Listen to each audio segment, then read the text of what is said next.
Pembantu tega racuni aku. Ternyata mertuaku dalang di balik semua ini.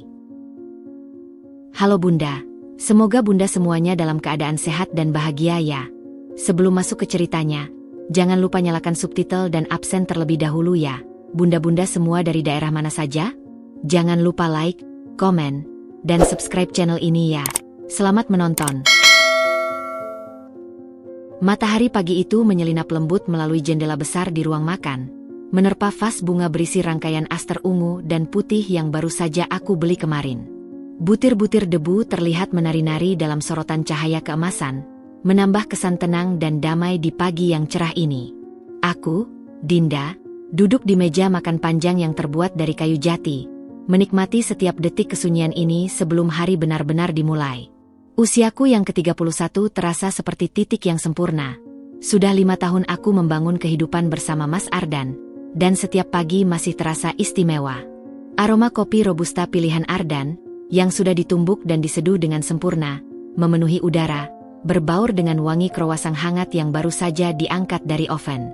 Ini adalah ritual pagi kami, momen sakral sebelum kami masing-masing disibukkan oleh karir. Ardan dengan bisnis kontraktornya dan aku dengan studio desain interior yang baru saja mulai dikenal. Selamat pagi, sayang. Suara Ardan yang dalam dan hangat memecah kesunyian. Ia masuk ke ruangan dengan masih mengenakan piyama sutra warna biru dongker.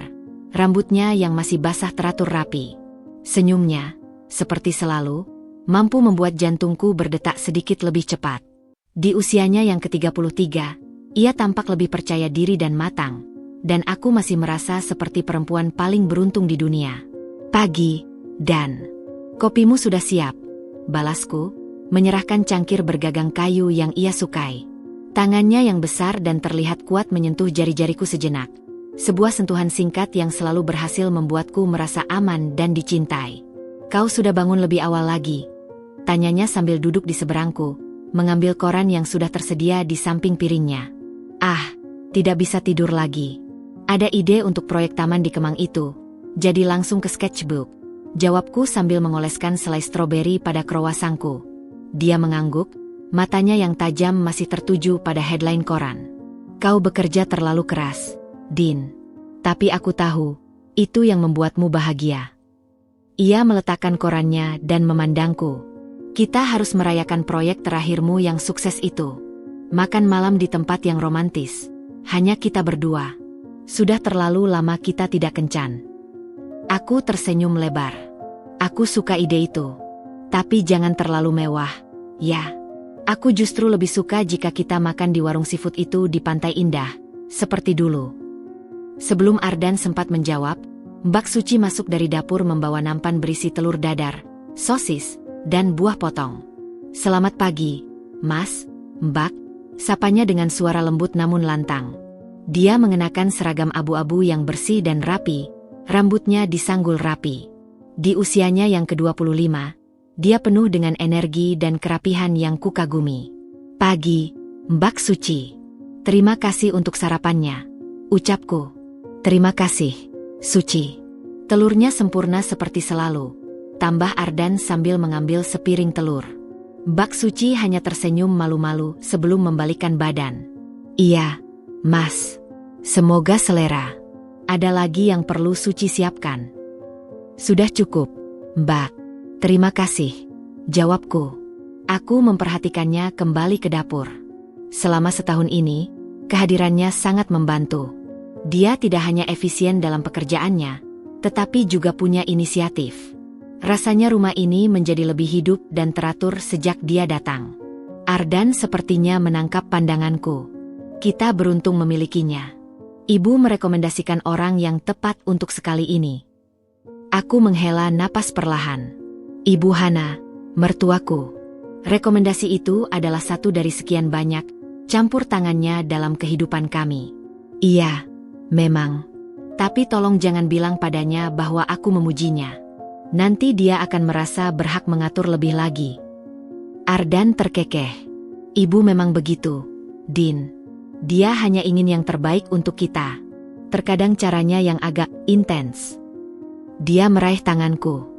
Tapi kau tahu kan, bahwa semua keputusan ada di tangan kita? Aku selalu ada di pihakmu. Aku memencet tangannya. Aku tahu. Terima kasih, Dan. Tapi dalam hati, aku masih sering merasa tidak nyaman dengan intensitas Ibu Hana. Kritik-kritik halusnya tentang penataan rumah, tentang caraku mengelola keuangan, dan yang paling sering, tentang belum hadirnya seorang cucu, seringkali meninggalkan rasa tidak enak. Seperti bisa membaca pikiranku, Ardan berkata, "Nanti malam kita bicara serius tentang program hamil lagi, ya? Aku sudah janji dengan Dr. Fitri untuk konsultasi minggu depan. Kita coba dengan pikiran yang lebih rileks. Tidak ada tekanan dari siapapun, terutama ibu." Rasa hangat menyebar di dadaku. Inilah yang membuatku jatuh cinta padanya, kemampuannya untuk selalu menenangkanku, untuk menjadi partnernya dalam segala hal. "Baik, Dan. Aku mau sekali." Kami kemudian melanjutkan sarapan dengan obrolan ringan tentang rencana akhir pekan dan proyek-proyek kami. Matahari semakin tinggi, menerangi ruangan dan seolah memberkati awal hari kami yang sempurna. Saat itu, dengan suami yang mencintaiku, rumah yang nyaman, dan pembantu yang bisa diandalkan, aku merasa tidak ada yang bisa mengganggu kebahagiaan kami. Aku sama sekali tidak menyadari bahwa awan kecil sudah mulai berkumpul di cakrawala kehidupan kami, dan bahwa racun yang paling berbahaya seringkali datang dari sumber yang paling tidak terduga. Malam itu, langit di luar jendela telah berubah menjadi kanvas berwarna nila, dihiasi bintang-bintang yang berkelip samar. Di dalam, ruang makan kami terasa hangat oleh cahaya lampu kristal yang menggantung di atas meja, memantulkan kilauan pada peralatan makan perak dan gelas kristal yang telah Mbak Suci siapkan dengan cermat. Suasana elegan namun tetap hangat, sebuah upayaku untuk menyambut kedatangan Ibu Hana dengan segala kesan terbaik. Aroma semur daging sapi yang kaya rempah dan ayam bakar madu memenuhi udara, berbaur dengan wangi lilin aromaterapi vanila yang kubakar untuk menciptakan atmosfer yang menenangkan. Namun, di balik kesempurnaan ini, ada sebuah ketegangan halus yang hanya bisa kurasakan, seperti senar biola yang terlalu kencang, menunggu saatnya untuk putus. Ibu Hana duduk di ujung meja, tepat di seberangku. Dia terlihat anggun dengan blus sutra warna marun dan kalung mutiara yang pasti harganya selangit. Senyumnya terkembang, tapi matanya yang tajam seperti elang terus mengamati setiap gerak-gerikku, setiap detail di ruangan ini, seolah mencari sesuatu untuk dikomentari. "Dinda, sayur asamnya pas sekali rasanya. Tidak terlalu asam, tidak terlalu manis. Akhir-akhir ini masakanmu semakin baik," pujinya, namun terdengar seperti sebuah kejutan baginya. "Terima kasih, Bu. Tapi jujur, ini hampir seluruhnya adalah hasil kerja Mbak Suci. Dia yang membantu saya meracik bumbunya," jawabku jujur, mencoba memberikan kredit pada yang berhak. Ibu Hana menghela napas kecil, sedikit kecewa. "Oh, begitu. Ya, memang pembantu yang baik adalah aset. Tapi ingat, Dinda, sebagai nyonya rumah, kau harus bisa menguasai dapurmu sendiri. Jangan sampai terlalu bergantung." Komentar itu seperti pisau belati kecil yang terselubung sutra. Ardan, yang duduk di sampingku, menaruh tangannya di atas pahaku, memberikan tekanan yang menenangkan. "Ibu, Dinda sangat sibuk dengan studionya yang sedang naik daun. Kami berdua bersyukur sekali bisa memiliki Mbak Suci. Tanpanya, kami mungkin hanya makan sandwich setiap malam," katanya sambil tertawa, mencoba meredakan ketegangan. Ibu Hana hanya mendesah, tidak terhibur. "Bekerja itu baik, Nak. Tapi jangan lupa, kewajiban utama seorang istri adalah mengurus rumah tangganya. Lihat ibu, dulu bisa mengurus 3 anak, rumah yang besar, dan masih bisa membantu ayahmu dalam bisnis, semua tanpa pembantu tetap." Matanya beralih padaku. "Dinda, kapan terakhir kali kau membuat kue untuk Ardan? Laki-laki suka sekali dengan perhatian kecil seperti itu." Aku merasa panas di pipi. "Sebenarnya, saya membuat kue secake untuknya minggu lalu, Bu. Tapi dari mix yang instan, kan? Bukan dari awal," sergahnya, seolah sudah tahu jawabannya. "Ibu," Ardan memotong, suaranya sedikit lebih keras. "Kami baik-baik saja. Dinda adalah istri yang luar biasa. Aku tidak kelaparan, rumah ini bersih dan nyaman, dan aku sangat bangga dengan kesuksesannya." Ibu Hana akhirnya mengangkat tangannya, tanda menyerah untuk sementara. Makan malam berlanjut dengan obrolan ringan tentang bisnis Ardan, tentang kenalan lama ibu, tentang cuaca. Namun, aku bisa merasakan bahwa badai belum benar-benar reda. Itu hanya menunggu. Saat Mbak Suci membersihkan meja dan membawa hidangan penutup, puding coklat dengan saus vanila, Ibu Hana mengambil kesempatan itu. Dia menyendok pudingnya perlahan. Matanya tidak pernah meninggalkanku. Sudah 5 tahun, Dinda, ujarnya tiba-tiba. Suaranya lembut tapi mematikan.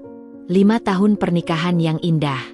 Tapi rumah ini masih terasa sunyi. Kapan ibu bisa menimang cucu? Lihat tuh, teman-teman ibu, Bu Sinta, sudah punya 2 cucu. Bu Yulia, cucu pertamanya sudah bisa berjalan. Setiap kali mereka berkumpul, ibu hanya bisa diam. Rasanya hampa. Dadaiku terasa sesak.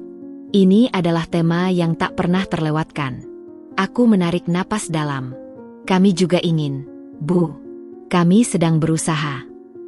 Berusaha. Ibu Hana meletakkan sendoknya dengan agak keras. Berusaha seperti apa? Hanya dengan berusaha saja tidak cukup. Sudah periksa ke dokter? Mungkin ada masalah? Kadang-kadang, perempuan modern seperti kamu, karena terlalu fokus kerja, sampai lupa bahwa tubuh punya batasnya. Ibu. Ardan sekarang benar-benar terdengar kesal. Ini adalah urasan kami dan Dinda. Tolong, jangan dibahas seperti ini. Ardan, ini juga urusan ibu. Ibu ingin keturunan. Ibu sudah tua. Ini waktunya ibu menikmati menjadi nenek. Kalian tidak mengerti perasaan seorang ibu. Suaranya mulai bergetar, dramatis. Aku melihat Ardan. Wajahnya memerah, tapi dia berusaha tetap terkendali. Kami mengerti, Ibu. Tapi semua ada waktunya. Kami juga ingin. Kami sudah menjalani beberapa pemeriksaan. Semuanya baik-baik saja. Mungkin memang belum waktunya. Kami meminta Ibu untuk bersabar dan tidak menekan Dinda. Tekanan justru tidak baik untuk proses ini. Aku melihat mata Ibu Hana menyipit. Sudah periksa? Dan hasilnya? Tanyanya penuh curiga. Hasilnya normal-normal saja, Bu. Jawabku. Suaraku hampir berbisik. Dokter bilang, kami hanya perlu lebih rileks dan tidak stres. Ibu Hana mendengus, tidak puas. Stres? Karena kerja? Ya sudah, berhenti kerja saja. Fokuslah ke rumah tangga dan berikan cucu untuk ibu. Ardan sudah cukup mapan untuk menafkahi kalian berdua. Solusinya selalu terdengar begitu sederhana baginya. Ardan menghela napas panjang, menahan amarah. Dinda tidak akan berhenti kerja, Ibu. Itu adalah passionnya. Dan aku mendukungnya. Tentang cucu, percayalah pada kami. Kami akan memberikannya pada Ibu ketika saatnya tiba. Tolong, Ibu, percayai kami. Dia berdiri, tanda bahwa makan malam telah usai. Sekarang, bagaimana kalau kita pindah ke ruang keluarga? Mbak Suci sudah menyiapkan teh chamomile untuk Ibu. Ibu Hana melihat dari Ardan ke aku, dan kembali lagi. Dia akhirnya mengangguk pelan.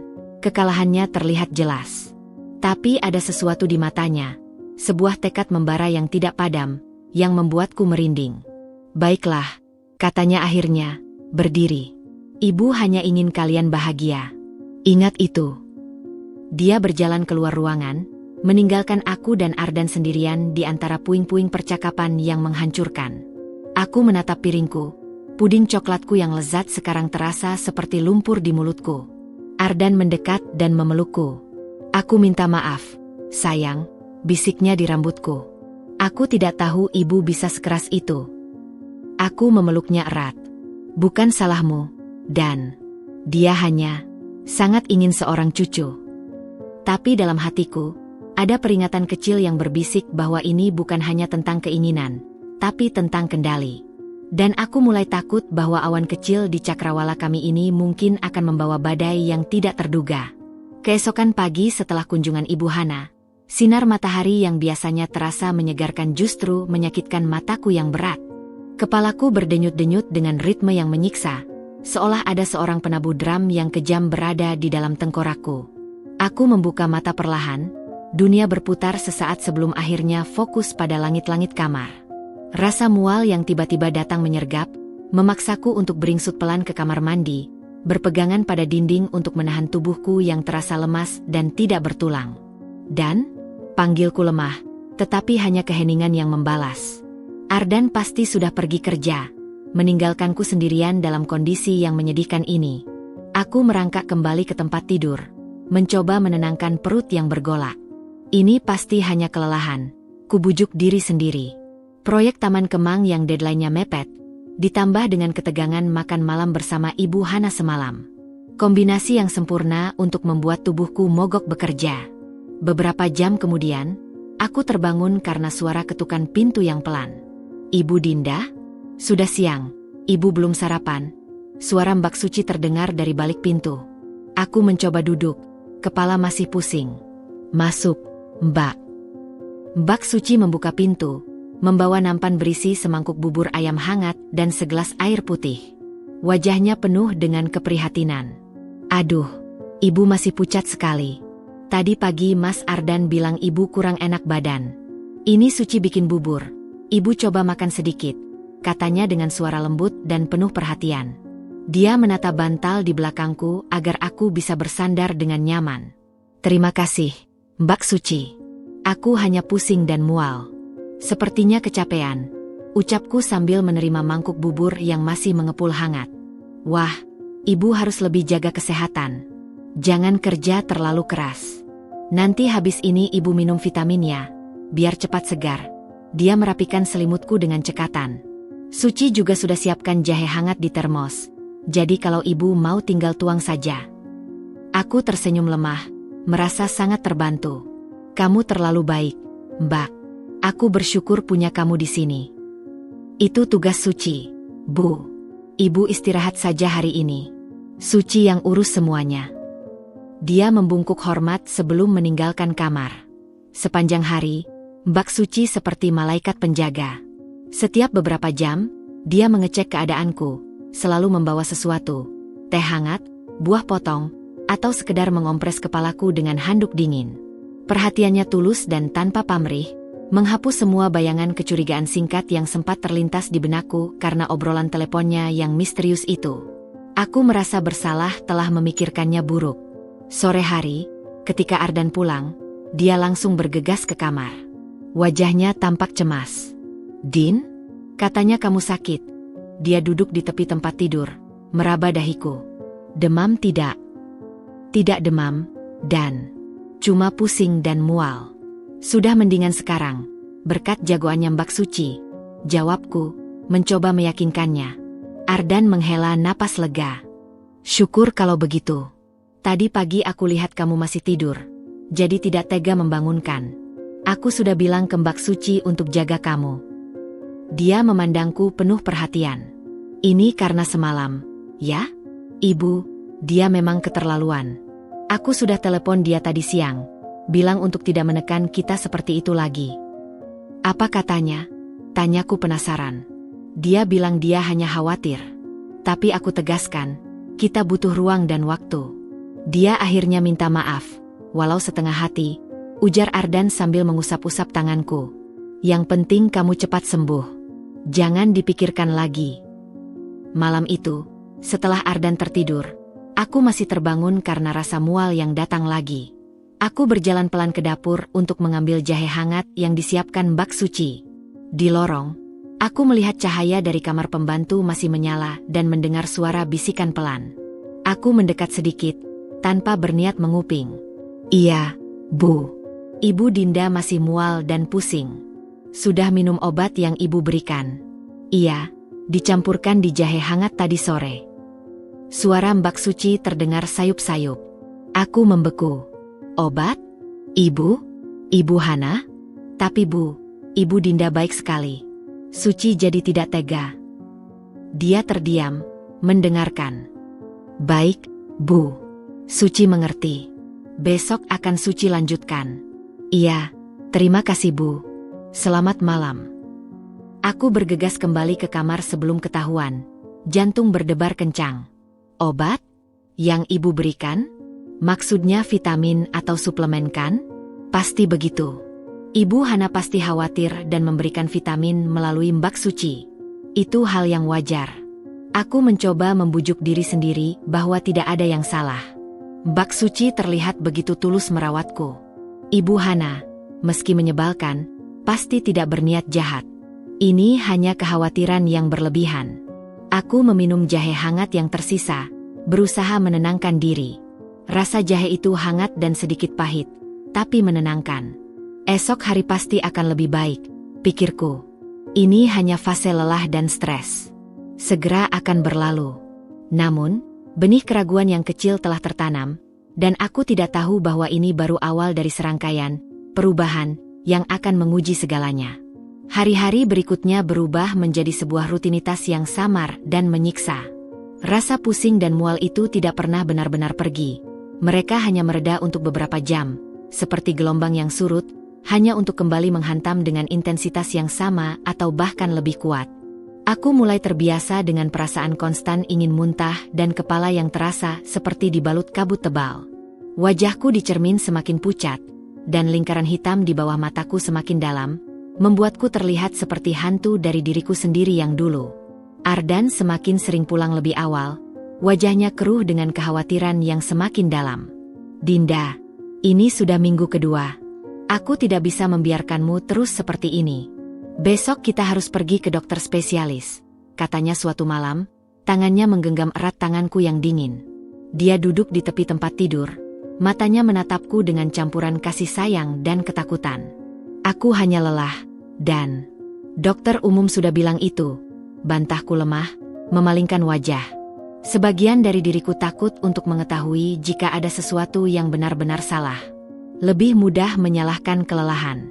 Lelah tidak seharusnya membuatmu kehilangan 5 kilogram dalam 2 minggu. Dinda, lihat dirimu. Suaranya pecah, penuh emosi yang tertahan. Aku tidak tega melihatmu seperti ini. Aku merasa tidak berdaya. Aku menarik napas dalam, merasakan kepedihan dalam suaranya. Dia benar. Pakaianku mulai melonggar, dan energi yang dulu kumiliki seolah menguap begitu saja. Baiklah, akhirnya aku menyerah. Kita pergi besok. Keesokan harinya, kami mengunjungi seorang internis ternama. Ruang praktiknya yang steril dan berbau disinfektan semakin menegangkan suasana. Dokter itu, seorang perempuan parubaya dengan kacamata dan sikap yang tegas namun empatik, memeriksaku dengan saksama. Dia mengajukan serangkaian pertanyaan mendetail. Pola makan, tidur, tingkat stres, riwayat kesehatan. Aku menjawab dengan jujur, menyebutkan tekanan dari mertua tentang kehamilan, meski Ardan mengerutkan kening seolah itu tidak relevan. Setelah pemeriksaan fisik dan wawancara yang panjang, dia bersandar di kursinya. Secara fisik, Ibu Dinda terlihat lelah. Memang, hasil tes darah dasar juga menunjukkan sedikit anemia. Tapi tidak ada yang menjelaskan gejala seberat ini. Sangat mungkin ini adalah kombinasi dari kelelahan ekstrim dan mungkin stres psikosomatis. Tubuh ibu sedang bereaksi terhadap tekanan mental. Stres. Ardan menyela, terdengar sedikit frustrasi. Tapi dokter, kami sudah berusaha mengurangi beban kerjanya. Dan stres tentang anak, itu sudah lama. Kenapa sekarang tiba-tiba bereaksi seperti ini? Dokter itu menghela napas. Tubuh kita memiliki batasnya, Pak Ardan. Terkadang, stres yang terakumulasi lama bisa mencapai titik puncak dan memanifestasikannya secara fisik. Saya sarankan Ibu Dinda beristirahat total. Benar-benar total. Tidak bekerja, tidak memikirkan apapun. Dan mungkin, dia menatapku dengan lembut, pertimbangkan untuk berkonsultasi dengan psikolog atau psikiater. Untuk mengelola stresnya. Aku merasa seperti ditampar. Psikiater? Apakah dia pikir aku gila? Aku melihat Ardan, dan ekspresinya yang bingung dan sedih membuatku semakin hancur. Pulang dari klinik, suasana dalam mobil sangat muram. Dia pikir aku stres, dan bahwa ini semua ada di kepalaku. Bisikku, menatap keluar jendela pada kota yang beraktivitas normal, sementara duniamu berantakan. Tidak, sayang. Dia hanya memberikan semua kemungkinan. Kau tidak gila. Kau hanya lelah. Kita akan ikuti sarannya. Kau akan istirahat. Aku yang akan urus semuanya, katanya, mencoba meyakinkan. Tapi ketidakpuasan dan kecurigaan kecil mulai merayap dalam benakku. Jika ini hanya stres, kenapa gejalanya begitu konsisten dan fisik sekali? Kenapa rasanya seperti ada sesuatu yang salah secara nyata di dalam tubuhku? Kecurigaan itu menemukan pijakannya pada suatu siang yang terik. Aku terbangun dari tidur siang yang gelisah karena haus. Aku berjalan ke dapur untuk mengambil air. Saat melewati lorong menuju kamar Mbak Suci, yang pintunya biasanya tertutup rapat, aku melihatnya sedikit terbuka. Dan dari dalam, terdengar suara bisikan pelannya yang terburu-buru. "Iya, Bu. Hasilnya normal saja. Kata dokternya hanya stres." "Iya, sudah dikasih vitamin B dan penambah darah." "Oh, obatnya masih ada, Bu. Masih cukup untuk seminggu." "Iya," akan Suci lanjutkan. "Tapi Bu, Ibu Dinda semakin kurus. Apa tidak berbahaya?" Aku membeku di tempat. Darah seolah membeku di pembuluh nadiku. "Obatnya? Masih cukup?" Lanjutkan. "Apa tidak berbahaya?" Kalimat-kalimat itu berputar-putar di kepalaku seperti pisau. Obat apa? Obat dari Ibu Hana? Untuk apa? Dan kenapa Mbak Suci bertanya apakah itu berbahaya? Mbak Suci terdengar mendengus, menjawab sesuatu yang tidak bisa kudengar. "Baik, Bu. Suci percaya saja sama Ibu." Suci lanjutkan. "Iya, jangan khawatir, tidak akan ketahuan." Aku berbalik dan berjalan cepat kembali ke kamar. Jantung berdebar kencang hingga hampir meledak dari dadaku. Aku membaringkan diri, pura-pura masih tidur. Ketika beberapa menit kemudian Mbak Suci mengetuk pintu membawa jus jeruk yang katanya segar dan penuh vitamin. "Bu Dinda, sudah bangun? Ini Suci bikin jus khusus untuk Ibu," katanya dengan senyum manisnya yang biasa. Senyum yang sekarang terlihat seperti topeng yang mengerikan. "Terima kasih, Mbak. Taruh saja di sana," jawabku, berusaha membuat suara tetap datar, normal, meski tanganku gemetar. Dia meletakkan gelasnya, memperhatikan wajahku. "Ibu masih pucat. Minum jusnya ya, Bu, biar cepat kuat." Dia berdiri sebentar, seolah memastikan aku akan meminumnya, sebelum akhirnya pergi. Aku menatap gelas jus jeruk berwarna cerah itu. Itu terlihat begitu segar dan menyehatkan. Tapi sekarang, di mataku, itu terlihat seperti racun mematikan. Apakah ini hanya paranoiakunya? Ataukah ada kebenaran mengerikan di balik semua ini? Aku tidak menyentuh jus itu. Untuk pertama kalinya, rasa takut yang lebih besar daripada rasa sakitku sendiri menyergapku. Ini bukan hanya stres. Ada sesuatu yang terjadi. Dan aku harus mencari tahu apa itu, sebelum semuanya menjadi terlambat. Kecurigaan kecil itu telah tumbuh, dan sekarang ia menuntut jawaban. Kecurigaan yang telah bersemi kini berubah menjadi sebuah keyakinan yang menggerogoti jiwa. Setiap suap nasi, setiap teguk air, bahkan udara yang kuhirup seolah mengandung bahaya yang tak kasat mata. Aku tidak bisa lagi mempercayai apapun yang berasal dari dapur, atau lebih tepatnya, dari tangan Mbak Suci. Senyumnya yang dulu kukagumi kini terasa seperti senyuman seorang perampok yang bersiap merenggut nyawaku perlahan-lahan. Aku memutuskan untuk melakukan penyelidikan sendiri. Aku membeli sejumlah makanan ringan dan air mineral kemasan yang kusimpan di laci kamar. Aku akan makan hanya dari sana ketika sendirian. Untuk makanan utama, aku akan pura-pura makan di depan Mbak Suci atau Ardan, lalu membuangnya diam-diam ketika tidak ada yang melihat. Rasanya menyiksa, membuang makanan yang sebenarnya sangat kubutuhkan untuk kekuatan. Tapi lebih baik daripada menerima racun yang mungkin disembunyikan di dalamnya. Ardan mulai memperhatikan perubahan aneh dalam perilakuku. "Dinda, kau hampir tidak menyentuh makan malam tadi. Dan sarapan pagi ini, kau hanya minum kopi hitam. Itu tidak baik untukmu," protesnya suatu pagi, matanya menyelidik. "Aku tidak punya nafsu makan, dan perutku masih mual," jawabku, yang sebenarnya tidak sepenuhnya bohong. Rasa takut telah mematikan selera makanku. "Aku akan coba makan biskuit saja nanti." "Tapi kau butuh nutrisi, sayang. Lihat badanmu, semakin kurus," keluhnya, wajahnya berkerut penuh keprihatinan. Dia memandangku seolah aku adalah benda rapuh yang akan pecah setiap saat. Aku ingin berteriak padanya. Aku ingin mengatakan bahwa mungkin ada racun dalam makanan kita. Tapi bukti apa yang kumiliki? Hanya sebuah percakapan telepon yang kudengar sepintas. Dia akan berpikir aku benar-benar stres hingga paranoid. Persis seperti diagnosis dokter. Aku harus membuktikannya sendiri. Kesempatan itu datang pada sebuah Selasa pagi. Ardan sudah berangkat kerja lebih awal untuk rapat. Aku terbangun dengan kepala yang sedikit lebih ringan, dan tekad yang membaja. Aku akan pura-pura tidur lagi dan mengawasi Mbak Suci. Aku berbaring di tempat tidur, mata terpejam, tetapi semua indraku siaga. Aku mendengar langkahnya yang ringan di lorong, suara pintu dapur dibuka, dan desisan kompor dinyalakan. Dia sedang menyiapkan sarapan dan, yang paling penting, teh pagiku. Setelah sekitar 20 menit, aku mendengar langkahnya mendekat. Pintu kamar terbuka pelan. "Ibu Dinda? Sudah bangun? Tehnya sudah siap," bisiknya. Aku mengerang pelan, pura-pura baru terbangun. "Oh, terima kasih, Mbak. Taruh saja di sana." Dia meletakkan nampan di meja samping tempat tidur. "Ibu minum selagi hangat ya. Ada roti gandum dan selai yang ibu suka." Dia berdiri sebentar, seolah menunggu.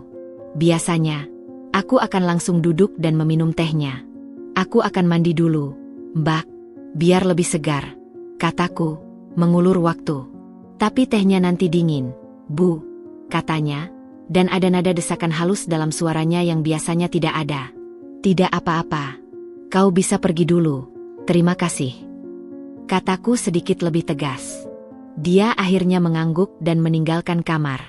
Aku menunggu sampai langkahnya menghilang, lalu melompat dari tempat tidur. Dengan hati berdebar-debar, aku mengambil gelas berisi teh hangat berwarna kecoklatan itu. Aku menciumnya. Wangi teh melati yang familiar. Tidak ada yang aneh. Tapi aku harus memastikan. Aku membawa gelas itu ke kamar mandi.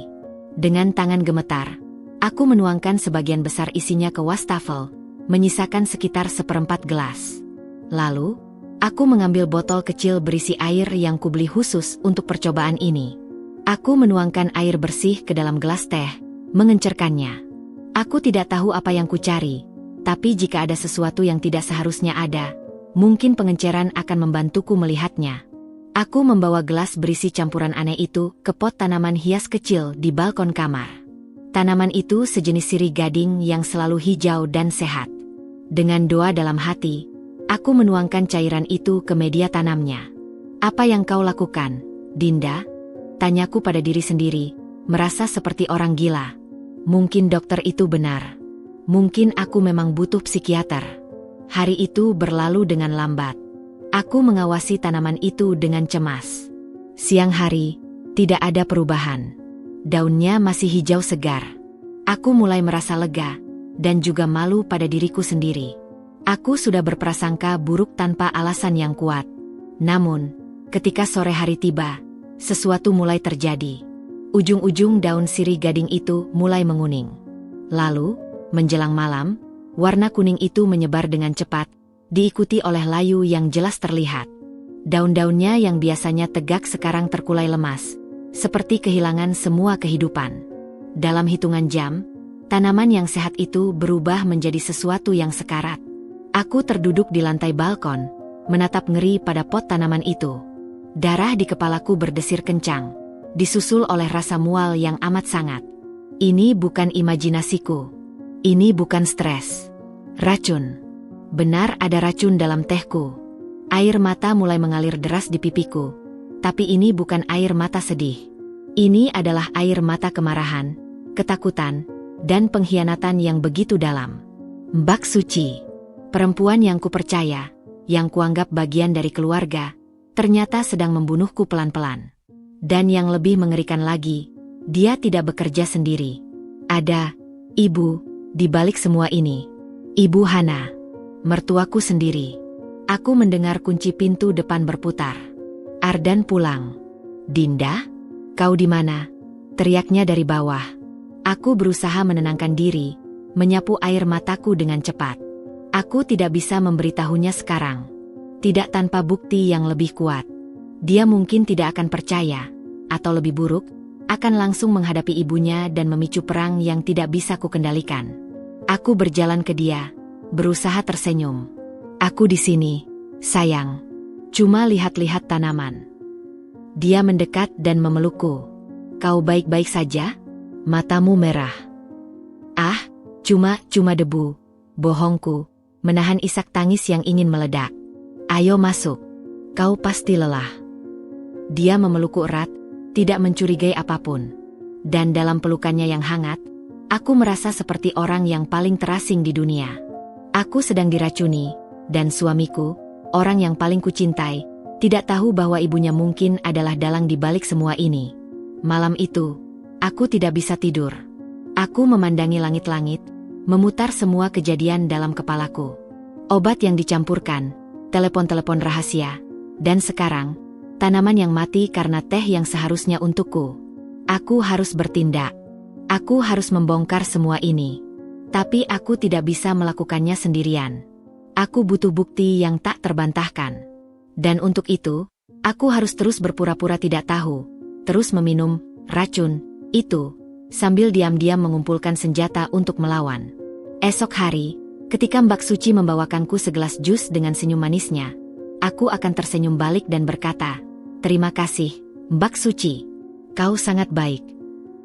Dan sementara itu, rencana mulai menyusun dirinya sendiri dalam benakku. Sebuah rencana untuk bertahan hidup, dan untuk membalas dendam. Ketegangan dalam diriku telah mencapai titik didih. Setelah menyaksikan dengan mata kepalaku sendiri bukti nyata bahwa ada racun dalam minumanku, aku tidak bisa lagi diam. Aku merasa seperti hidup dalam sebuah rumah yang indah berlapis emas, tetapi beracun di setiap sudutnya. Setiap senyuman Mbak Suci, setiap perhatiannya, terasa seperti siksaan yang mempermainkan saraf-sarafku. Aku harus memberitahu Ardan. Dia harus tahu. Dia adalah suamiku, partnerku, dan dia berhak mengetahui bahwa ada konspirasi jahat yang terjadi di dalam rumah kami sendiri. Malam itu, setelah memastikan Mbak Suci sudah masuk ke kamarnya dan tidak akan mengganggu, aku menyiapkan segalanya. Aku mengambil pot berisi sirih gading yang sekarat itu dan meletakkannya di atas meja rias. Itu adalah bukti fisikku. Jantungku berdebar kencang, seperti drum perang yang menandai dimulainya sebuah pertempuran yang tidak diinginkan. Ardan masuk ke kamar, terlihat lelah setelah seharian bekerja. Dia melepas jasnya dan langsung merebahkan diri di tempat tidur. Hari yang melelahkan, sayang. Proyek baru ini benar-benar menguras tenaga, keluhnya sambil memijat pelipisnya. Dan, kita perlu bicara, kataku. Suaraku bergetar meski sudah berusaha dikendalikan. Aku berdiri di depan meja rias, tangan bersandar di atasnya untuk menahan gemetaran yang hampir tak tertahankan. Dia membuka matanya, langsung waspada melihat ekspresiku yang tegang. Apa yang terjadi? Kamu baik-baik saja? Kamu terlihat pucat. Dia segera duduk, siap mendengarkan. Lihat ini, dan, ujarku, menunjuk ke arah pot tanaman. Kau ingat sirih gading kita yang subur ini? Yang selalu kau rawat dengan baik. Dia mengerutkan kening, bingung. Tentu saja. Tapi kenapa dia layu seperti itu? Apakah aku lupa menyiramnya? Tidak. Dia layu karena ini. Aku mengambil gelas kosok yang biasa digunakan untuk teh pagiku. Aku menuangkan sisa teh pagiku ke tanaman ini kemarin. Dan dalam hitungan jam, dia menjadi seperti ini. Ardan terdiam sejenak, memproses informasinya. Lalu, wajahnya berubah dari bingung menjadi tidak percaya, dan akhirnya, kesal. Dinda, apa yang kau bicarakan? Teh menyebabkan tanaman layu? Itu tidak masuk akal. Mungkin ada hal lain. Penyakit tanaman. Atau... Ini bukan tentang tehnya. Dan, potongku, suaraku meninggi tanpa kusadari. Ini tentang apa yang ada di dalam teh itu. Ada sesuatu yang dicampurkan ke dalamnya. Sesuatu yang beracun. Dia menghela napas panjang, berdiri dan mendekatiku. Dinda, sayang. Aku pikir kau membiarkan stres dan kelelahanmu berbicara. Ini sudah keterlaluan. Tangannya mencoba meraih pundakku, tapi aku menjauh. Ini bukan stres, Ardan. Aku mendengarnya. Aku mendengar Mbak Suci berbicara di telepon dengan seseorang yang dia panggil Ibu. Dia bilang dia memberikan obat yang Ibu berikan padaku. Dan dia bertanya apakah itu berbahaya. Kataku, hampir berteriak, air mata mulai menggenang di mataku. Wajah Ardan memerah. Sekarang dia benar-benar marah. Dinda, cukup. Mbak Suci itu baik. Selama setahun ini dia tidak pernah memberi kita alasan untuk mencurigainya. Dan kau mendengarkan percakapan pribadinya? Itu tidak seperti kamu. Aku tidak sengaja mendengarnya. Dan, tolong, dengarkan aku. Tidak, Dinda, kau yang dengarkan aku. Suaranya menggelegar, membuatku terkejut. Dia jarang sekali meninggikan suaranya seperti ini. Ini semua sudah berlebihan. Jangan-jangan kau yang stres sampai berhalusinasi karena tekanan ibu untuk punya cucu. Kau membangun skenario di kepalamu sendiri karena kau tidak bisa menghadapi kenyataan bahwa mungkin memang ada masalah dengan kita, dengan tubuhmu, yang membuat kita sulit punya anak. Dia menyebutkan hal yang paling menyakitkan, hal yang paling rentan dalam diriku. Itu seperti ditampar dengan keras. Aku terhuyung mundur. Rasa sakit yang begitu dalam menyergapku. Jadi kau pikir aku gila? Bisikku, suaraku parau. Kau pikir aku membayangkan semua ini karena aku mandul. Kata terakhir itu nyaris tidak terdengar. Ardan melihat rasa sakit di wajahku, dan amarahnya langsung mereda. Tidak, Dinda. Aku tidak bilang kau mandul. Dan kau tidak gila. Tapi... Dia menarik napas dalam, mencoba menenangkan diri. Tapi lihat dirimu. Kau kurus, lelah, stres. Dokter bilang itu bisa menyebabkan halusinasi. Dan sekarang kau menuduh Mbak Suci, yang selama ini setia membantu kita, meracunimu? Dan diam-diam menyiratkan bahwa ibuku ada di belakangnya? Ibu yang meski menyebalkan, mencintai kita? Itu sungguh tidak masuk akal, Dinda. Aku menatapnya, air mata akhirnya jatuh berderai. Dia tidak percaya. Dia memilih untuk percaya bahwa aku sedang stres dan paranoid daripada mempertimbangkan kemungkinan bahwa ada yang salah. Keluar, kataku, suaraku datar, hampa. Dinda. Keluar dari kamar ini, Ardan. Sekarang. Aku memutar badan, tidak sanggup lagi memandangnya. Dia terdiam sejenak. Lalu kudengar dia mengambil napas berat. Baiklah. Kita akan bicara lagi ketika kau sudah lebih tenang. Aku mendengar langkahnya meninggalkan kamar dan pintu tertutup dengan agak keras. Aku terjatuh ke lantai, tubuhku diguncang oleh isak tangis yang hebat. Rasa sakit karena dikhianati oleh orang yang kupercaya, oleh pembantu yang kupuji, dan sekarang, oleh suami yang kucintai, terlalu berat untuk dipikul. Dia tidak memihakku. Dia memilih ibunya, memilih keraguan, memilih untuk tidak melihat kebenaran yang ada di depan matanya. Malam itu, untuk pertama kalinya dalam pernikahan kami tidur terpisah. Aku sendirian di kamar tidur, merasakan kesepian yang lebih dalam dari apapun yang pernah kurasakan. Tapi air mata dan keputusasaan itu perlahan berubah menjadi tekad baja. Ardan mungkin tidak percaya padaku sekarang. Tapi aku tidak akan menyerah. Aku harus membuktikan bahwa aku tidak gila. Aku harus membuktikan bahwa racun itu nyata. Dan untuk itu, aku harus lebih berhati-hati, lebih cerdik, dan lebih kuat dari sebelumnya. Aku bangkit dari lantai, menyapu air mataku. Rasa takut digantikan oleh kemarahan yang membara. Mereka pikir mereka bisa mengalahkanku? Mereka pikir aku akan diam saja dan menerima takdirku? Tidak. Pertempuran mungkin baru saja dimulai, dan aku, Dinda, akan bertarung untuk hidupku. Sendirian jika harus. 2 hari berlalu sejak konfrontasi dengan Ardan. 2 hari yang penuh dengan kesunyian yang tegang dan pandangan yang saling menghindar. Ardan tidur di kamar tamu, dan komunikasi kami terbatas pada hal-hal yang bersifat praktis. Sudah makan? Dokter janji jam berapa? Ada telepon untukmu. Setiap kata terasa seperti batu es yang menusuk-nusuk kulit.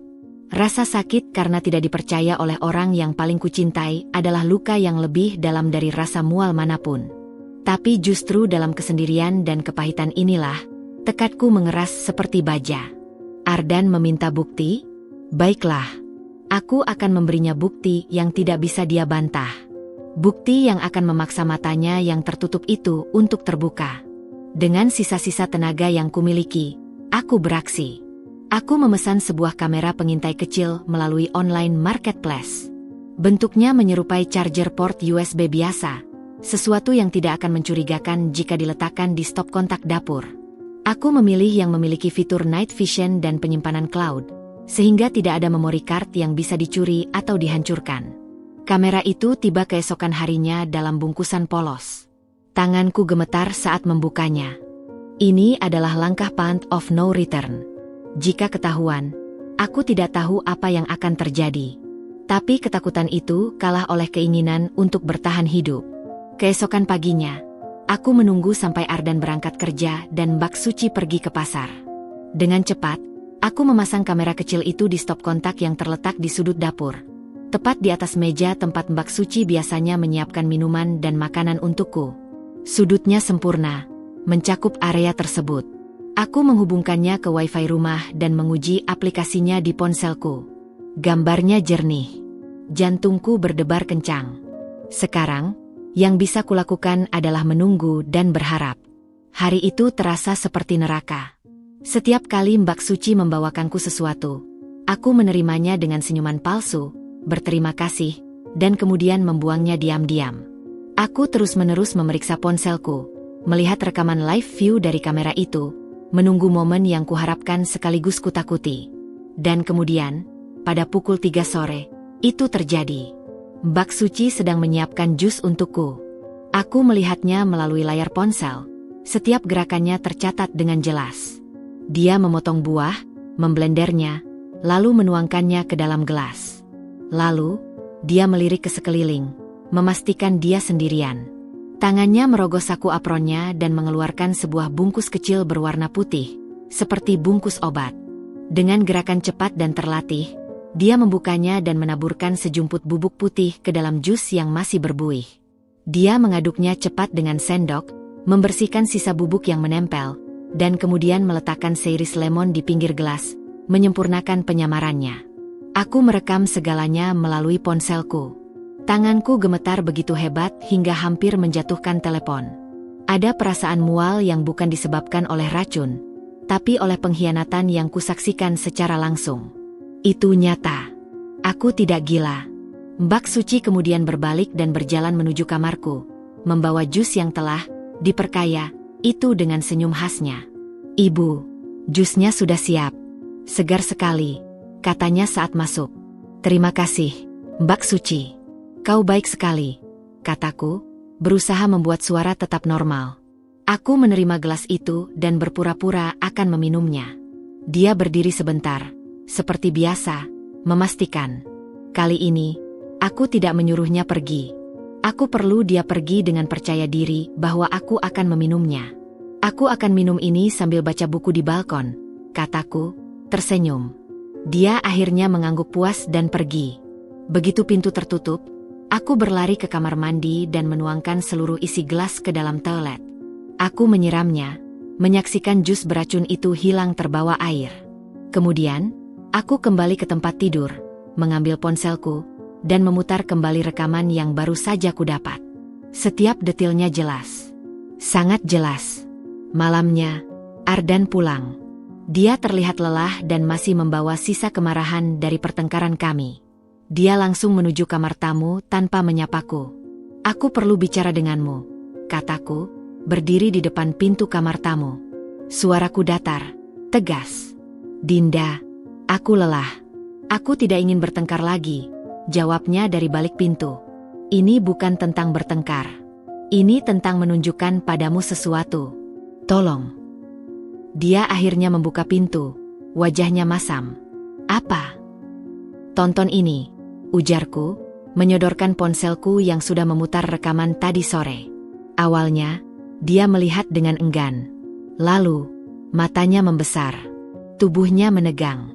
Dia mengambil ponsel itu dariku, mendekatkannya ke wajahnya, seolah tidak percaya dengan apa yang dilihatnya.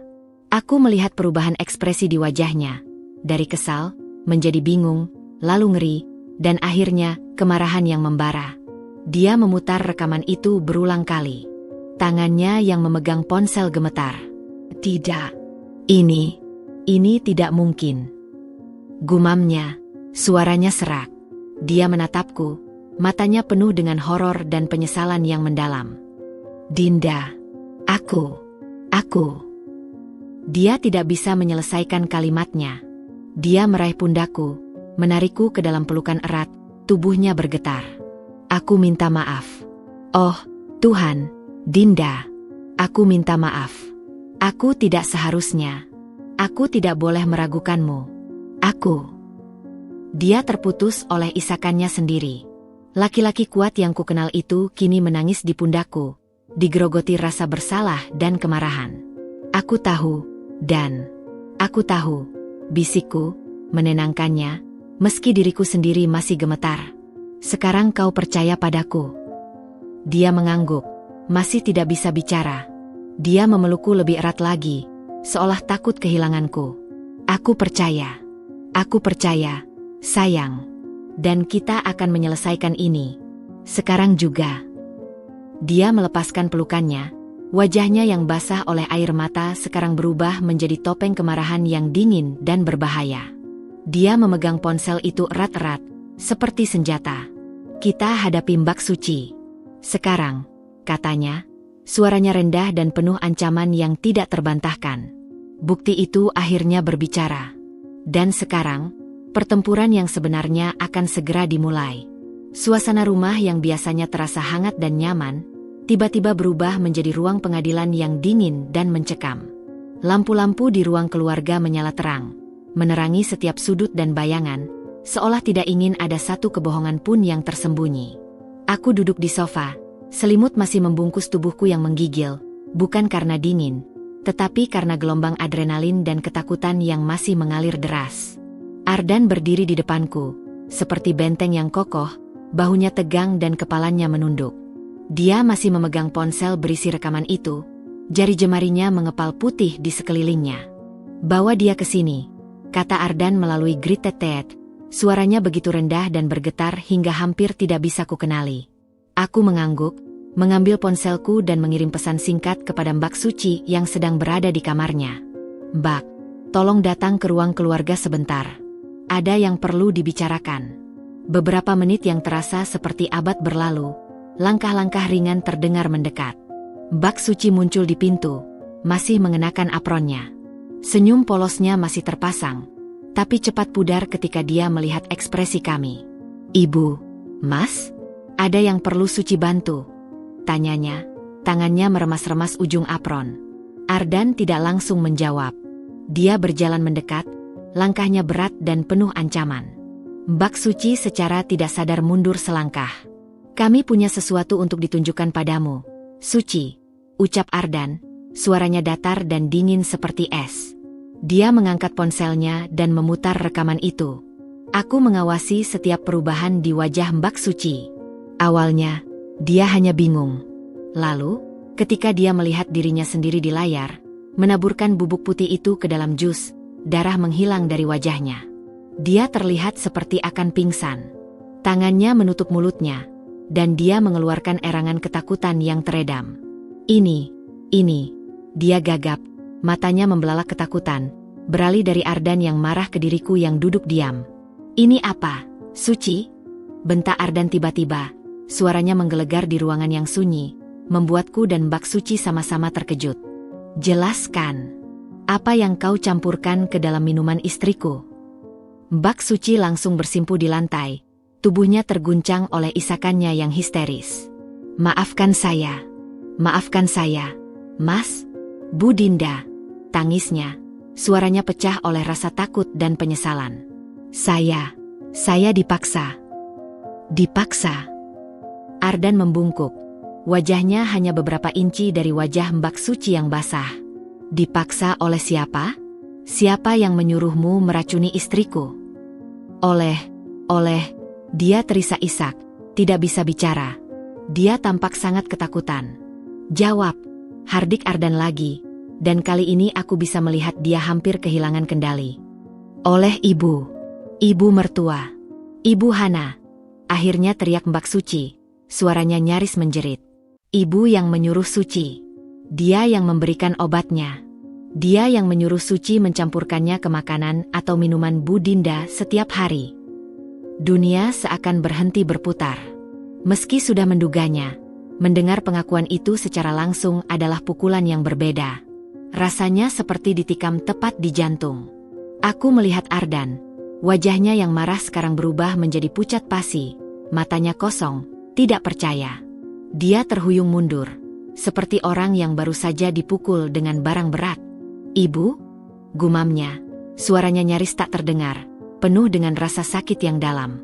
Ibuku? Ibuku yang melakukan ini. Dia menatap Mbak Suci seolah mengharapkan itu hanya lelucon buruk. Mbak Suci mengangguk, masih bersimpuh. Air matanya membasahi karpet. Iya, Mas. Dia bilang ini untuk kebaikan Mas juga. Kebaikan. Ardan mendengus, suaranya kembali meninggi, tapi kali ini dipenuhi dengan kepahitan dan kekecewaan yang mendalam. Dengan cara meracuni istriku? Jelaskan itu, Suci. Apa tujuannya? Apa yang diinginkan ibu dari ini? Mbak Suci menarik napas dalam-dalam, berusaha menenangkan dirinya yang masih terguncang. Kata ibu Bu Dinda terlalu sibuk kerja. Tidak bisa mengurus rumah tangga dengan baik. Dan sudah 5 tahun menikah belum juga memberikan cucu. Aku memejamkan mata, merasakan setiap kata seperti cambukan. Ini semua tentang cucu. Tentang kendali. Ibu ingin Mas Ardan menikah lagi dengan pilihan ibu. Lanjut Mbak Suci, suaranya bergetar. Tapi selama Bu Dinda masih sehat dan cantik, Mas Ardan tidak akan mau. Jadi ibu ingin Bu Dinda sakit-sakitan, lemah, supaya Mas Ardan jengah dan akhirnya bersedia untuk menceraikan Bu Dinda. Ruang keluarga itu menjadi sunyi sejenak, hanya terdengar isakan Mbak Suci. Aku membuka mataku dan melihat Ardan. Dia terdiam, membelakangi kami, menatap keluar jendela ke kegelapan malam. Bahunya naik turun. Dan aku bisa melihat dia berusaha sangat keras untuk tidak meledak. Dia ancam Suci, tambah Mbak Suci dengan suara kecil. Bilang kalau Suci tidak mau, akan dipecat tanpa pesangon dan akan difituh mencuri. Suci takut, Mas. Keluarga Suci di kampung butuh biaya. Suci tidak punya pilihan. Dia merangkak ke arahku. Bu Dinda, maafkan Suci. Suci tahu ini salah. Suci tidak tega setiap melihat ibu sakit. Aku memandangnya, perempuan yang bersimpuh di depanku ini. Di satu sisi, ada kemarahan yang membara karena pengkhianatannya. Di sisi lain, ada secercah belas kasihan. Dia juga adalah korban dari manipulasi dan ancaman Ibu Hana. Tapi sebelum aku bisa berkata apa-apa, Ardan berbalik. Wajahnya yang biasanya hangat dan bersahabat sekarang dingin dan keras seperti batu. Pulang, katanya kepada Mbak Suci, suaranya datar dan tanpa ampun. Mas. Pulang, teriaknya, dan kali ini tidak ada lagi amarah, hanya kehancuran dan keputusan final. Ambil barang-barangmu dan pergi dari rumah ini. Sekarang, jangan pernah kembali. Mbak Suci terkesiap, lalu mengangguk pelan. Air matanya masih mengalir. Dia berdiri dengan gemetar dan berjalan keluar ruangan dengan tertatih-tatih, meninggalkan kami berdua dalam keheningan yang berat, dipenuhi oleh pengakuan pahit yang telah mengubah segalanya selamanya. Pengkhianatan itu nyata, dan dalangnya adalah orang yang seharusnya paling menyayangi suamiku. Aku melihat Ardan, yang kini tampak seperti bayangan dari dirinya sendiri, hancur oleh kenyataan bahwa ibunya sendiri telah merencanakan kejahatan keji terhadap istrinya. Setelah Mbak Suci beringsut keluar dari ruang keluarga dengan tubuh yang masih menggigil, suasana berat yang tertinggal terasa hampir mustahil untuk dihirup. Udara dipenuhi dengan getaran kemarahan, rasa sakit, dan pengkhianatan yang begitu pekat. Aku masih duduk di sofa, membungkus tubuhku lebih erat dengan selimut, mencoba memproses semua yang barusan terjadi. Tapi pandanganku tertuju pada Ardan. Dia masih berdiri di tempat yang sama, membelakangi aku, menatap keluar jendela yang gelap. Bahunya yang biasanya tegak sekarang agak membungkuk, seolah menanggung beban seluruh dunia. Aku bisa melihat kepalan tangannya yang putih di samping tubuhnya. Dia tidak bergerak, tidak bersuara, seperti patung yang diisi oleh amarah dan kesedihan yang membeku. Dan, panggilku pelan, suaraku serak. Dia tidak menanggapi. Dia hanya menarik napas dalam yang bergetar, lalu perlahan-lahan berbalik. Wajahnya membuatku terkesiap. Bukan kemarahan yang membara seperti yang kulihat sebelumnya, tapi sebuah kesedihan yang begitu dalam dan hancur. Matanya yang biasanya hangat sekarang merah dan basah, namun tidak ada air mata yang jatuh. Itu adalah ekspresi seseorang yang baru saja dikhianati oleh fondasi kepercayaannya. Dia, ibu, gumamnya, suaranya parau dan nyaris tidak terdengar. Ibu sendiri. Dia menggeleng-gelengkan kepalanya perlahan, seolah mencoba menyangkal kenyataan yang tidak bisa disangkal. Bagaimana bisa? Bagaimana mungkin seorang ibu melakukan ini pada anaknya? Pada keluarganya sendiri. Dia berjalan mendekatiku dan jatuh berlutut di depanku, meletakkan kepalanya di pangkuanku. Tubuhnya bergetar. Aku merasakan kehangatan dan kelemahannya yang langka. Ardan, suamiku yang kuat, sekarang hancur lebur. Aku minta maaf, Dinda, bisiknya, suaranya tertahan oleh emosi. Aku minta maaf karena tidak mempercayaimu. Aku minta maaf karena membiarkanmu menderita sendirian. Aku minta maaf karena ibuku, karena dia tidak bisa melanjutkan. Aku membelai rambutnya, hatiku hancur melihatnya seperti ini. Ini bukan salahmu, dan kau tidak bisa mengendalikan tindakan orang lain, bahkan ibumu sendiri. Tapi di tengah kesedihannya, kemarahan mulai menyala lagi. Dia mengangkat kepalanya, matanya sekarang berapi-api. Tidak, ini salahku. Aku membiarkan ibu terus ikut campur. Aku selalu memintamu untuk memahami, untuk bersabar. Dan imbalannya, dia mencoba membunuhmu.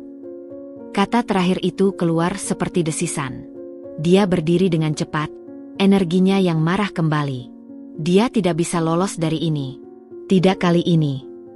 Dia mengambil ponselnya dari meja, jari jemarinya menari dengan cepat di layar. Apa yang kau lakukan?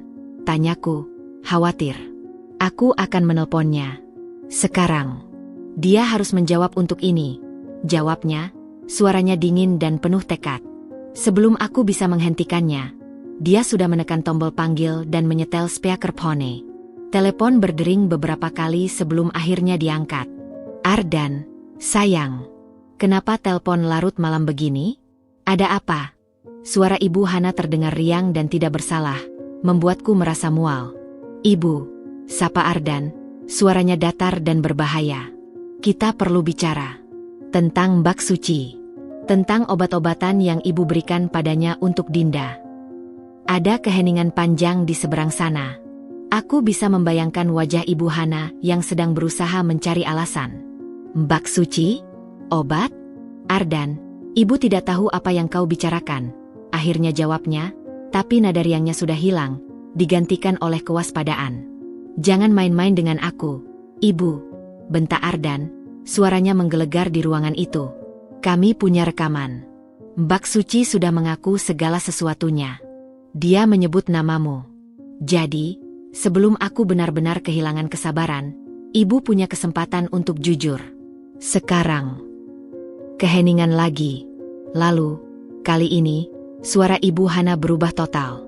Menjadi dingin, keras, dan defensif. Baiklah, sudah tahu. Ibu tidak akan menyangkalnya. Ibu melakukannya untukmu. Ardan, untuk kebaikanmu. Untuk kebaikanku, teriak Ardan, hampir tidak percaya. Dengan meracuni istriku? Ibu gila. Dia bukan istri yang tepat untukmu, Ardan. Lihatlah dia. Dia tidak bisa memberimu keturunan. Dia terlalu sibuk dengan karirnya yang sepele. Dia membuatmu lemah. Ibu hanya ingin kau memiliki kehidupan yang layak, dengan istri yang patut dan cucu-cucu untuk ibu. Setiap katanya seperti pukulan. Aku merasa seperti tidak bisa bernapas. Jadi ibu pikir dengan membuatnya sakit, bahkan membunuhnya pelan-pelan, adalah solusinya? teriak Ardan, suaranya pecah oleh kemarahan dan rasa sakit. Ibu pikir aku akan jatuh cinta pada perempuan pilihan ibu jika Dinda sudah tidak ada? Ibu tidak mengenalku sama sekali. Ardan, jangan dramatis. Itu bukan racun mematikan. Hanya sesuatu untuk melemahkannya, membuatnya tidak menarik lagi di matamu. Itu untuk membantumu melihat kebenaran. Kebenaran? Kebenaran bahwa ibu adalah seorang wanita yang manipulatif dan jahat? Ya, ibu berhasil membuka mataku. Jangan bicara seperti itu pada ibumu. Ibu melakukan semuanya karena cinta. Cinta? Ini bukan cinta, ibu. Ini obsesi. Ini kejahatan. Dan ibu tahu apa? Ibu berhasil. Ibu berhasil membuatku melihat sesuatu. Bahwa ibu adalah ancaman bagi keluarga dan kebahagiaanku. Ardan. Dengarkan ibu, dan dengarkan baik-baik, potong Ardan. Suaranya tiba-tiba menjadi sangat tenang, yang justru lebih menakutkan. Aku tidak ingin bertemu atau berbicara dengan ibu untuk sementara waktu. Aku butuh waktu. Dinda butuh waktu. Dan ibu butuh waktu untuk merenungkan betapa mengerikannya tindakan ibu. Ardan, jangan berlebihan. Ibu adalah ibumu. Dan Dinda adalah istriku. Pilihanku. Perempuan yang kucintai. Dan ibu mencoba menghancurkannya. Sekarang, hormati keputusanku. Jangan hubungi kami. Jangan datang ke sini. Sampai aku yang memutuskan untuk menghubungi ibu. Apakah ibu mengerti? Ada tangisan histeris yang terdengar dari seberang. Ardan, jangan. Ibu minta maaf. Ibu. Apakah ibu mengerti? Bentaknya sekali lagi, tanpa ampun. Iya, jawab ibu Hana akhirnya. Suaranya kecil dan penuh air mata. Ardan mematikan telepon tanpa mengucapkan selamat tinggal. Dia melemparkan ponselnya ke sofa dan kembali berlutut di depanku, menyembunyikan wajahnya di pangkuanku lagi. Tubuhnya diguncang oleh isakan yang hebat. Aku hanya bisa membelainya. Mataku juga berkaca-kaca. Pengusiran itu telah dilakukan. Baik terhadap Mbak Suci secara fisik, maupun terhadap Ibu Hana secara emosional. Perbatasan telah ditetapkan. Tapi aku tahu, ini bukan akhir. Ini adalah awal dari sebuah luka keluarga yang dalam dan proses penyembuhan yang akan sangat panjang dan menyakitkan bagi suamiku. Dan bagiku, pertempuran untuk bertahan hidup mungkin baru saja berubah menjadi perang untuk menyelamatkan keluarga dan suamiku dari bayang-bayang racun seorang ibu. Keesokan harinya, rumah terasa sangat sunyi. Sunyi yang berbeda. Biasanya, sunyi pagi kami diisi oleh langkah ringan Mbak Suci, desisan kompor, atau suara ceret yang bersiul. Kini, hanya ada kesenyapan yang menekan. Aku dan Ardan duduk berhadapan di meja makan untuk sarapan yang kubuat sendiri. Roti panggang dan telur mata sapi yang biasanya terasa nikmat, kini terasa seperti bubur kertas di mulutku. Kami makan dalam diam, masing-masing tenggelam dalam pikiran sendiri, terikat oleh trauma yang sama namun dipisahkan oleh rasa bersalah dan sakit yang hanya bisa dirasakan masing-masing. Ardan terlihat hancur. Matanya bengkak dan ada lingkaran hitam yang dalam. Dia hampir tidak menyentuh makanannya. Aku tahu, malam tadi dia hampir tidak tidur. Aku mendengarnya bolak-balik di kamar tamu, dan sekali bahkan kudengar suara teredam seperti tangisan. Melihatnya seperti ini menyakitkanku lebih dari racun manapun. Aku akan melaporkan Mbak Suci, ujarnya tiba-tiba, memecahkan kesunyian. Suaranya serak namun penuh tekad. Aku menatapnya, sedikit terkejut. Lapor polisi? Tapi, dan dia juga korban, dalam beberapa hal. Dia diancam. Wajah Ardan mengeras. Itu tidak memberinya hak untuk mencoba membunuhmu, Dinda. Ancaman atau tidak, dia punya pilihan. Dia bisa memberitahu kita. Dia bisa menolak. Tapi dia memilih untuk menuruti perintah ibu dan membahayakan nyawamu selama berminggu-minggu. Dia mengepalkan tangannya di atas meja. Dia harus bertanggung jawab. Dan ini juga cara untuk mendapatkan bukti lebih kuat terhadap ibu. Pengakuan Mbak Suci di hadapan polisi akan menjadi alat yang kuat. Aku mengerti logikanya. Tapi tetap saja, hati kecilku merasa iba. Apa yang akan terjadi padanya? Itu tergantung hukum. Tapi setidaknya, dia akan masuk dalam daftar pelaku dan tidak bisa melakukan hal serupa pada orang lain. Kita harus menghentikan ini, Din. Untuk kita, dan untuk calon korban lainnya. Jawabnya, matanya memohon pengertian. Aku akhirnya mengangguk pelan. Dia benar. Ini bukan lagi tentang balas dendam, tapi tentang keadilan dan pencegahan. Prosesnya berjalan cepat. Ardan menghubungi pengacara keluarga, dan kemudian melaporkan kejadian tersebut ke polisi. Aku memberikan rekaman dari kamera pengintai dan hasil tes laboratorium atas sampel teh yang berhasil kusimpan sebagai bukti. Polisi kemudian memburu Mbak Suci di alamat yang tercatat di agen penyalur. Kami mendapat kabar 2 hari kemudian. Mbak Suci ditemukan di sebuah rumah kos di pinggiran kota, berusaha melarikan diri. Dia ditangkap dan dihadapkan dengan bukti-bukti yang ada. Di bawah tekanan, dia mengaku segala sesuatunya. Dia menceritakan semua detailnya, bagaimana Ibu Hana mendekatinya, memberikan obat-obatan itu, mengancam akan memecatnya tanpa pesangon dan menfitnahnya mencuri jika tidak mau bekerja sama. Dia juga mengaku bahwa Ibu Hana telah menjanjikannya sejumlah uang yang besar jika berhasil membuatku pergi. Namun, pengakuannya tidak serta-merta membebaskannya. Tindakannya tetap merupakan kejahatan. Dia ditahan dengan tuduhan percobaan pembunuhan dan pencemaran makanan. Namanya masuk dalam berita lokal, meski identitas kami sebagai korban dirahasiakan. Karma mulai berjalan untuk Mbak Suci. Keluarganya di kampung yang selama ini dia biayai dengan uang darah itu, justru mengucilkannya karena aib yang dia bawa. Suami dan anak-anaknya, yang tidak tahu apa-apa, harus menanggung malu. Dia kehilangan pekerjaannya, reputasinya, dan yang paling berharga, kebebasannya. Dalam satu peristiwa, hidupnya yang dulu dia bangun dengan susah payah, hancur berantakan karena pilihan salah yang dia buat. Suatu sore, beberapa minggu setelah penangkapannya, Ardan mendapat telepon dari pengacaranya. Dia mendengarkan dengan serius, wajahnya pucat. "Apa yang terjadi?" tanyaku setelah dia menutup telepon. "Mbak Suci, dia mencoba bunuh diri di sel tahanan," jawabnya, suaranya hampa. Dia tidak kuat menanggung malu dan penyesalan. Dadaiku terasa sesak. Apakah dia? Tidak. Dia diselamatkan. Tapi kondisinya parah. Dia akan dikirim ke rumah sakit jiwa untuk rehabilitasi, bukan ke penjara. Kami terdiam. Ini bukanlah kemenangan. Ini adalah tragedi yang beruntun. Seorang perempuan muda yang pada dasarnya bukan jahat, tapi lemah dan terjebak dalam skenario jahat orang lain, kini nyaris kehilangan nyawanya. "Ini semua salah ibu," bisik Ardan, suaranya penuh dengan kepahitan yang mendalam. "Dia yang meracuni pikiran Mbak Suci, sama seperti dia meracuni tubuhmu." Aku memegang tangannya. Tapi pilihan tetap ada di tangan Mbak Suci, dan dia memilih untuk tidak melawan, tidak memberitahu kita. Dia harus bertanggung jawab atas pilihannya. Ardan mengangguk, tapi matanya masih dipenuhi oleh bayang-bayang ibunya.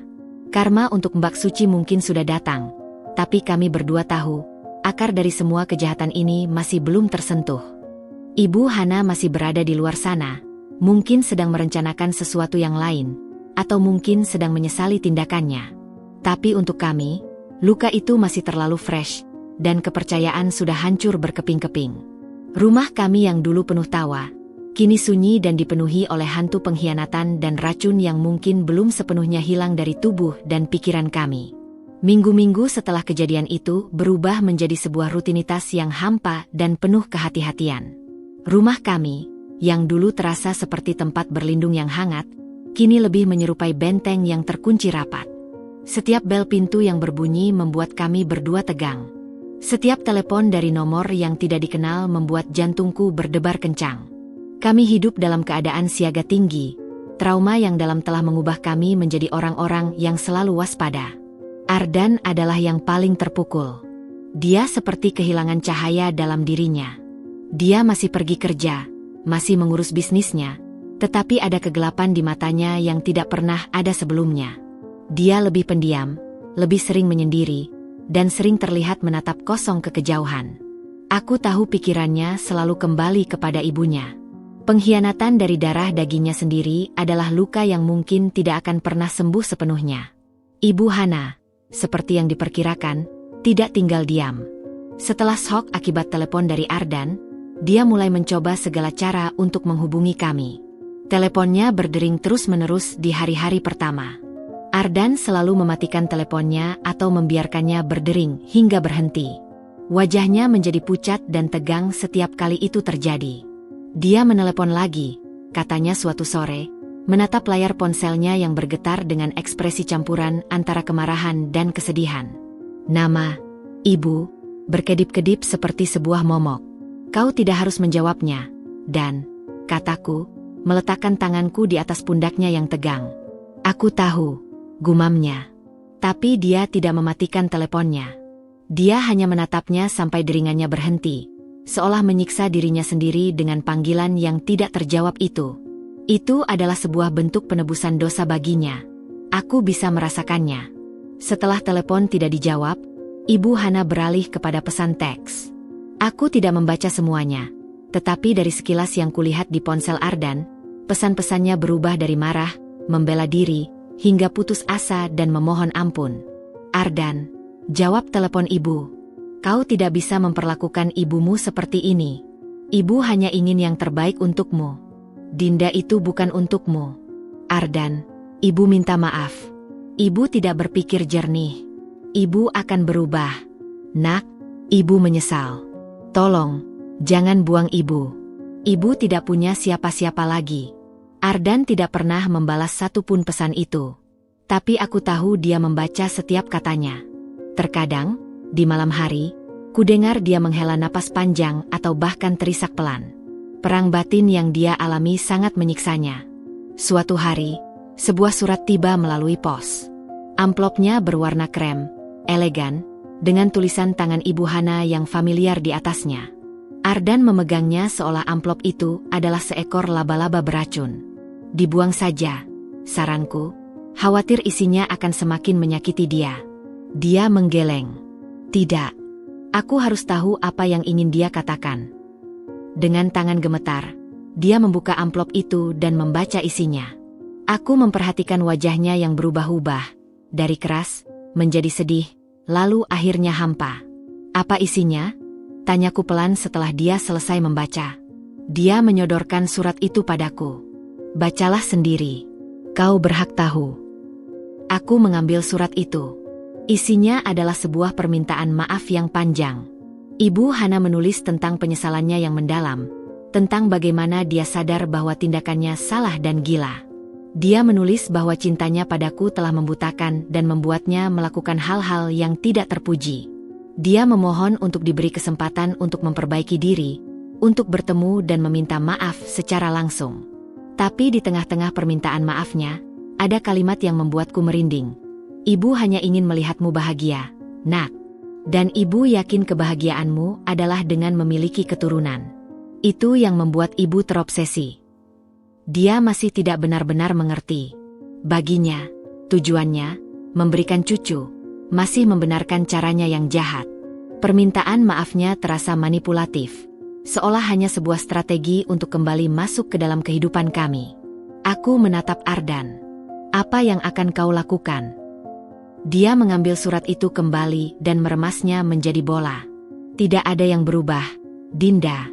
Dia masih tidak mengerti. Dia masih berpikir bahwa cucu adalah segalanya, lebih penting dari kesehatan, kebahagiaan, bahkan nyawamu. Dia berjalan ke tempat sampah dan membuang bola kertas itu. Jarak ini tetap diperlukan. Untuk kita. Untuk kewarasan kita. Aku memeluknya erat. Aku ada di sini untukmu. Dan selalu. Dia memelukku balik, erat. Aku tahu. Dan aku bersyukur memilikimu. Aku tidak tahu apa yang akan terjadi jika aku kehilanganmu karena dia tidak bisa menyelesaikan kalimatnya.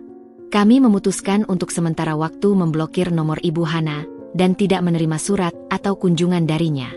Itu adalah satu-satunya cara untuk menyembuhkan luka dan melindungi diri kami sendiri. Itu adalah keputusan yang sulit, terutama bagi Ardan, tetapi itu perlu. Rumah kami mungkin sunyi, dan hati kami mungkin masih berdarah, tetapi setidaknya kami memiliki satu sama lain. Dan untuk saat ini, itu sudah cukup. Kami belajar bahwa terkadang, menjaga jarak bukanlah tentang kebencian, tapi tentang mencintai diri sendiri dan pasanganmu cukup untuk mengatakan, tidak, pada racun. Bahkan jika racun itu datang dari keluarga sendiri. Pagi itu, aku terbangun dengan perasaan lemas yang begitu parah, hingga untuk sekadar membuka mata pun terasa seperti sebuah pencapaian. Sinar matahari yang menerobos celah tirai terasa menyakitkan di kepalaku yang berdenyut-denyut. Tubuhku terasa berat, seperti bukan milikku sendiri, dan rasa mual yang familiar sudah menunggu untuk menyergap begitu aku mencoba bergerak. Ini adalah sisa-sisa dari racun yang telah merasuki setiap sel tubuhku selama berminggu-minggu. Sebuah warisan mengerikan dari pengkhianatan yang telah kami ungkap. Ardan, yang sekarang tidur di sampingku lagi setelah kami memutuskan untuk saling menguatkan, sudah terbangun. Aku merasakan kasurnya bergerak dan kemudian sebuah tangan hangat menyentuh dahiku. Din, kau baik-baik saja? Kau berkeringat dingin, suaranya khawatir, penuh dengan kelembutan yang membuat hatiku terenyuh. Aku mencoba menggeleng, tapi gerakan kecil itu langsung memicu vertigo. Pusing, dan mual lagi. Bisikku, suaraku serak. Dia segera duduk, wajahnya langsung penuh dengan ketakutan yang aku pahami. Setiap kali aku sakit, itu mengingatkannya pada pengkhianatan itu, pada rasa bersalahnya karena tidak mempercayaiku lebih awal. Aku akan memanggil Dr. Fitri, katanya, sudah mengambil ponselnya. Tunggu, Dan. Jam masih terlalu pagi. Dan dia sudah bilang, pemulihan butuh waktu. Gejala sisa seperti ini wajar. Protesku lemah, tidak ingin merepotkan siapapun lagi. Tidak, Dinda. Ini sudah minggu ketiga. Kau seharusnya sudah membaik, bukan semakin buruk. Bantahnya, suaranya tegang. Aku tidak akan mengambil risiko lagi. Tidak setelah semua yang terjadi. Dia sudah menekan tombol panggil. Dr. Fitri, seorang internis yang juga spesialis dalam keracunan dan toksikologi, adalah dokter yang kami percaya setelah kejadian itu. Dia yang menangani pemulihanku. Setelah mendengar gejala yang kualami, dia meminta kami datang ke kliniknya sesegera mungkin. Klinik Dr. Fitri terasa seperti tempat kedua bagi kami belakangan ini. Ruangannya yang nyaman dengan wallpaper earth tone dan aroma essential oil yang menenangkan sedikit mengurangi kecemasanku. Dr. Fitri, seorang perempuan dengan usia sekitar 50 tahunan dengan aura yang tenang namun tegas, menyambut kami dengan senyum simpatik.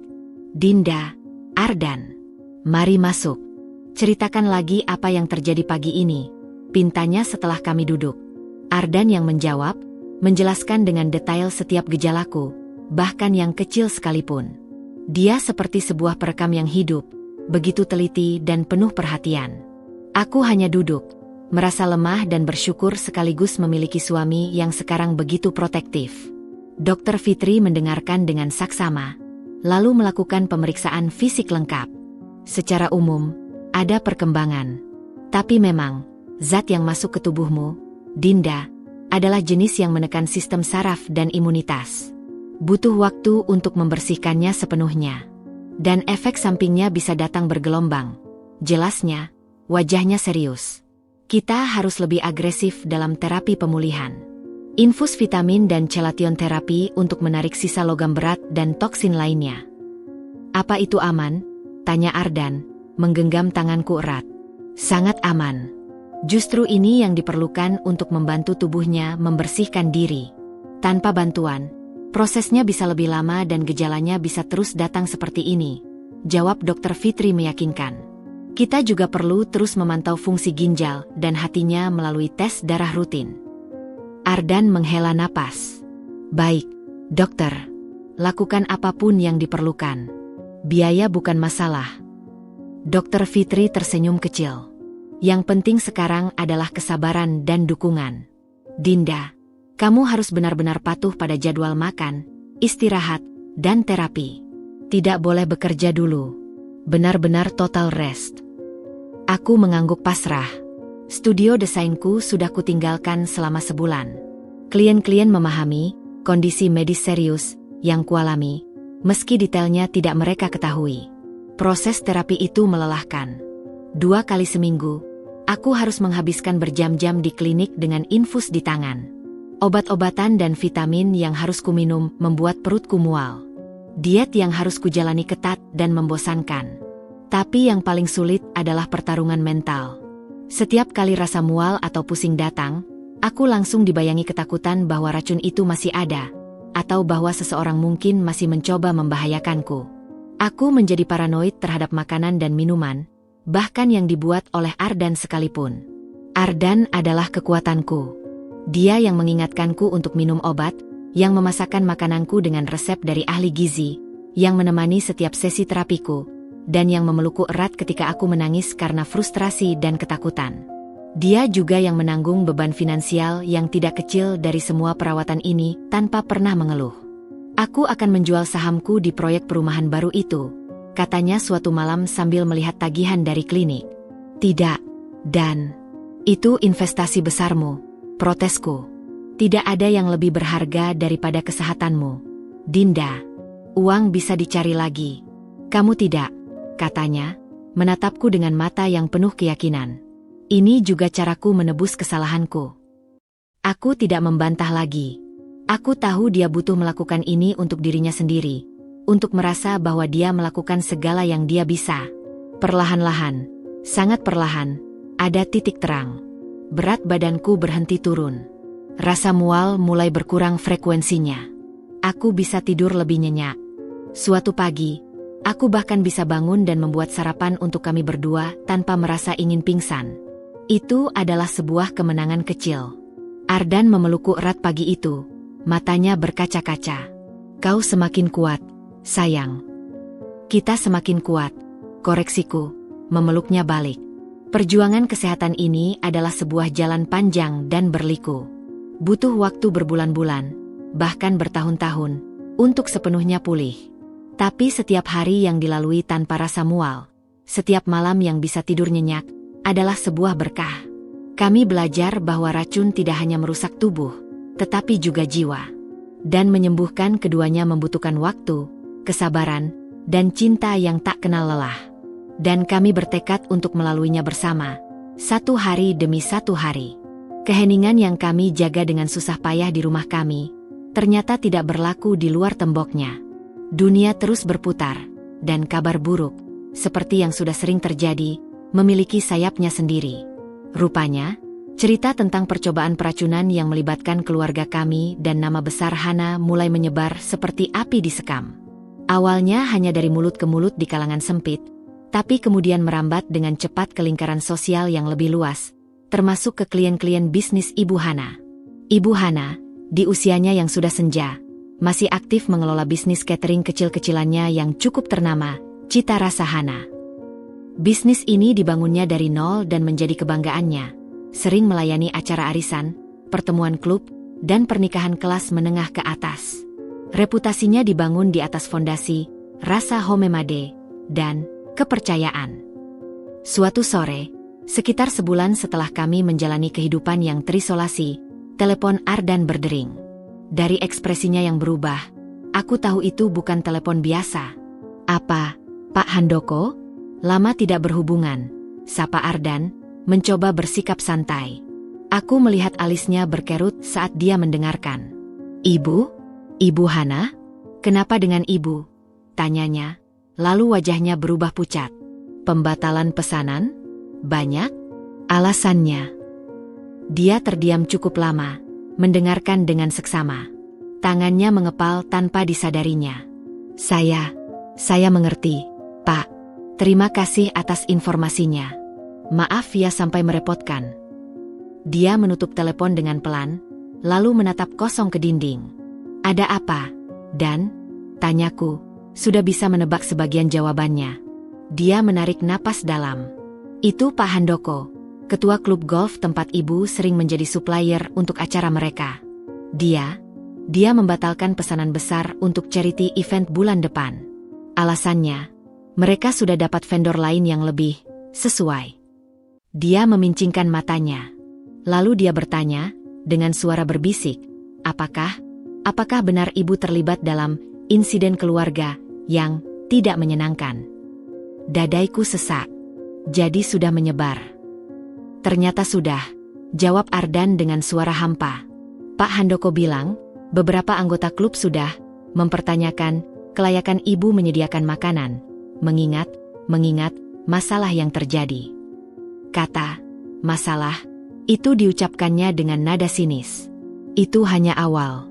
Dalam beberapa hari berikutnya, Ardan menerima beberapa telepon dan pesan serupa dari kenalan bisnisnya yang masih memiliki hubungan dengan Ibu Hana.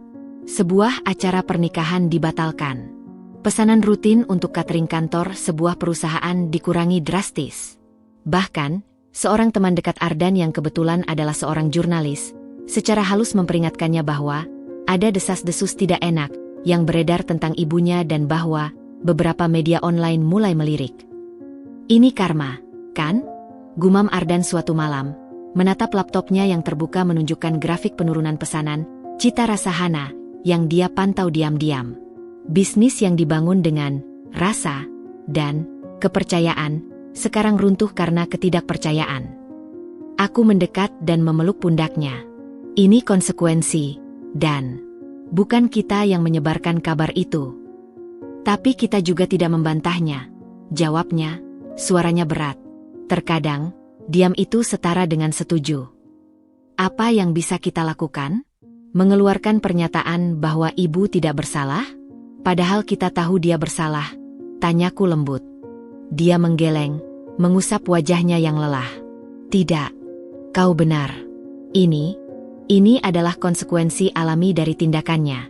Tapi tetap saja, melihat bisnis yang dia bangun seumur hidup hancur berantakan, suaranya tercekat. Itu adalah bagian dari dirinya.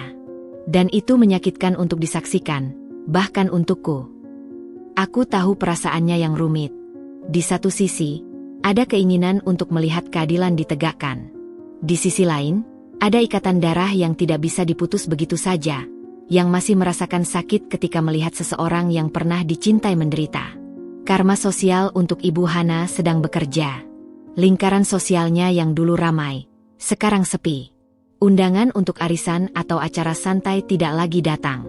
Teman-temannya yang dulu sering memujinya, sekarang menghindar ketika bertemu di mal atau acara sosial. Dia dikucilkan, bukan dengan kata-kata kasar, tapi dengan keheningan dan pandangan yang menjauh. Ardan, meski masih menjaga jarak, diam-diam masih memantau keadaan ibunya. Dia tahu bahwa bisnis catering adalah sumber penghasilan dan kebanggaan satu-satunya Ibu Hana sekarang. Menyaksikan itu runtuh adalah sebuah hukuman yang mungkin lebih menyakitkan bagi Ibu Hana daripada hukuman penjara. Suatu kali, adik perempuan Ardan, Tante Maya, yang selama ini netral dan tinggal di luar kota, menelepon. Ardan, ibu sangat terpukul. Bisnisnya hampir bangkrut. Dia jarang keluar kamar. Aku khawatir, katanya melalui speakerphone, suaranya cemas. Apa yang ingin aku lakukan, Maya? Jawab Ardan, suaranya datar namun aku bisa merasakan gejolak di dalamnya. Dia ibumu. Dan dia sudah menyesal. Dia dihukum cukup berat dengan ini. Mungkin kau bisa memberinya sedikit pengampunan? Sebuah telepon? Untuk mengecek keadaannya. Ardan menutup matanya, berjuang melawan emosinya. Aku belum siap, Maya. Aku belum bisa. Luka untuk Dinda, dan untukku, masih terlalu fresh. Dia tidak hanya mencoba meracuni Dinda, dia mencoba merusak hidupku. Tante Maya menghela napas. Aku mengerti. Aku tidak memaksa. Hati-hati ya, dan hati-hati juga untuk Dinda.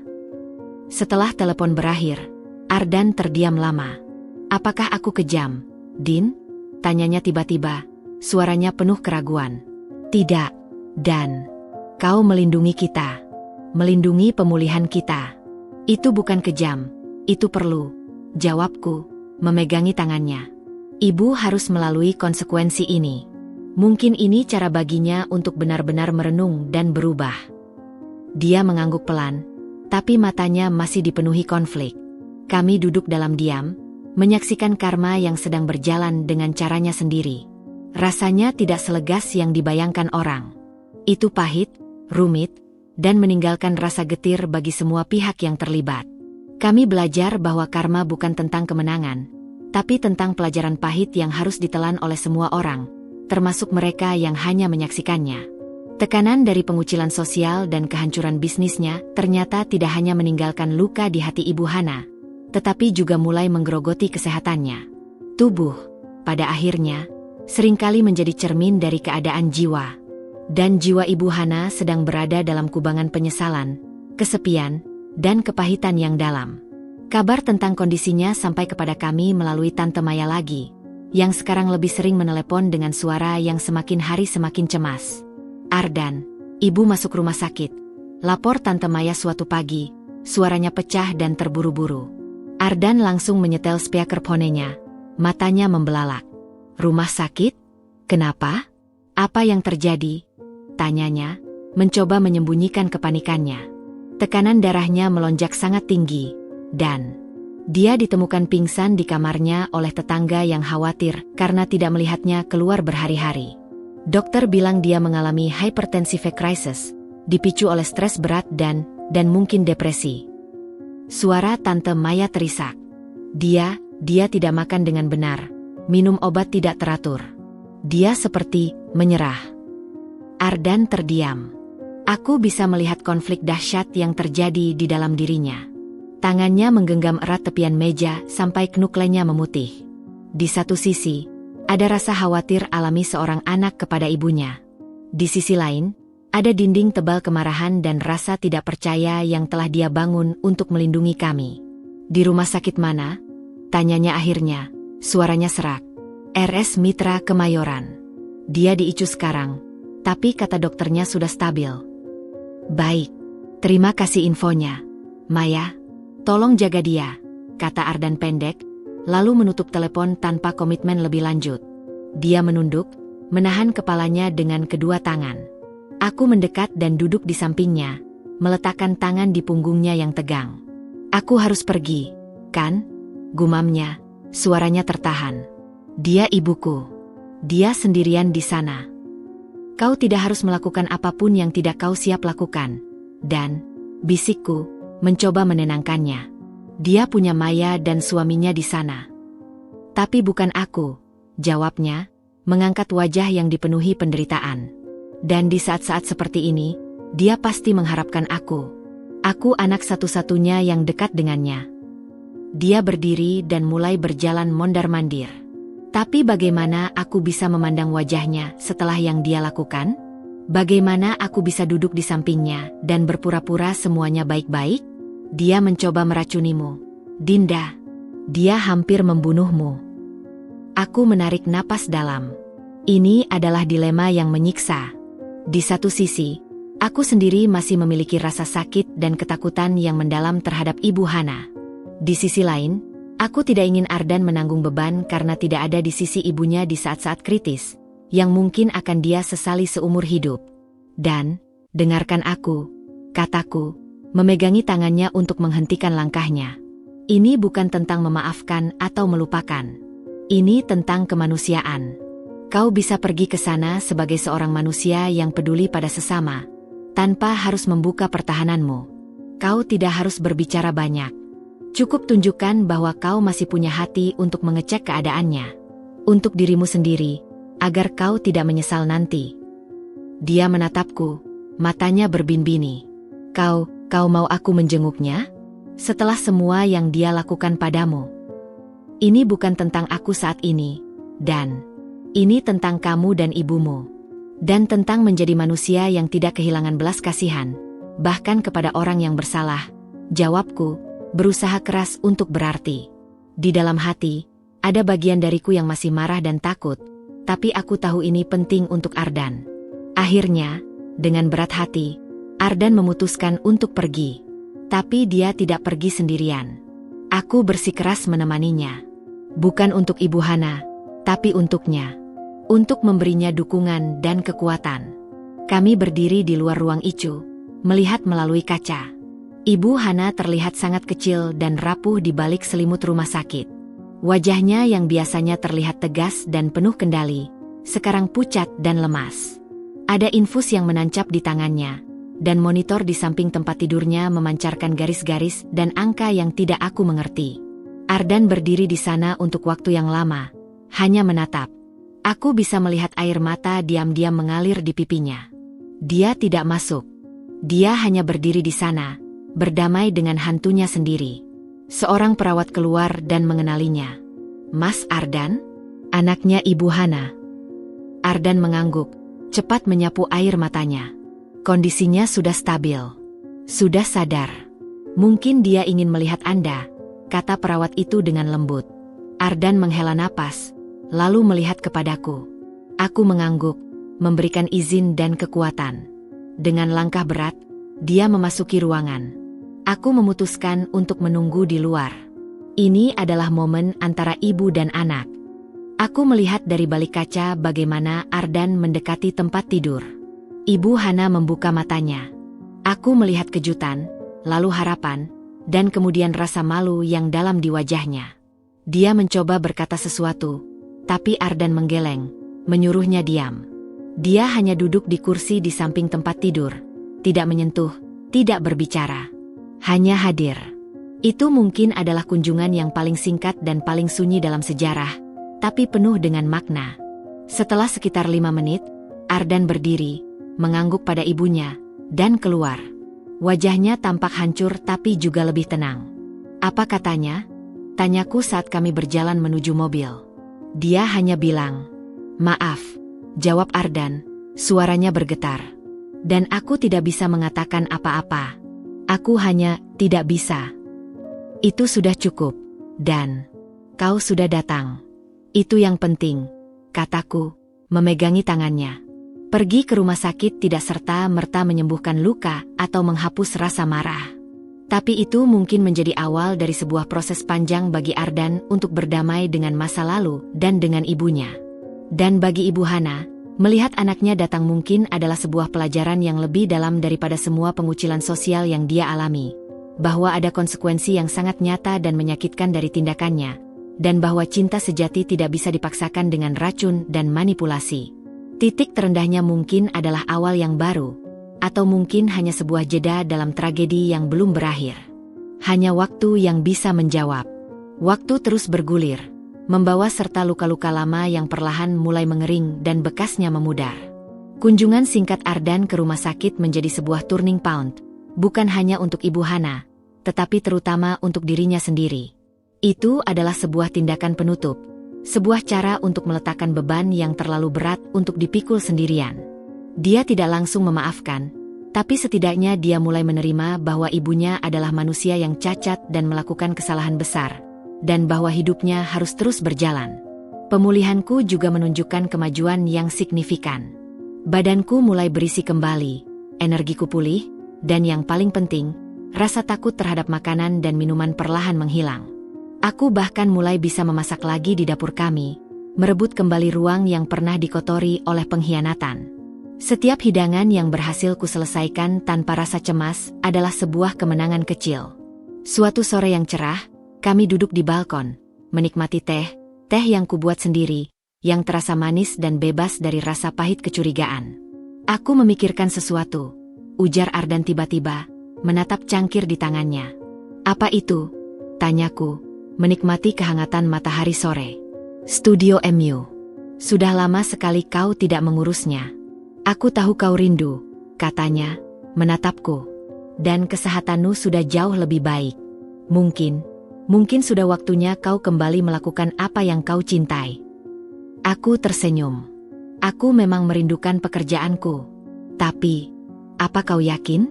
Kita akan baik-baik saja, Dinda, potongnya, memegang tanganku.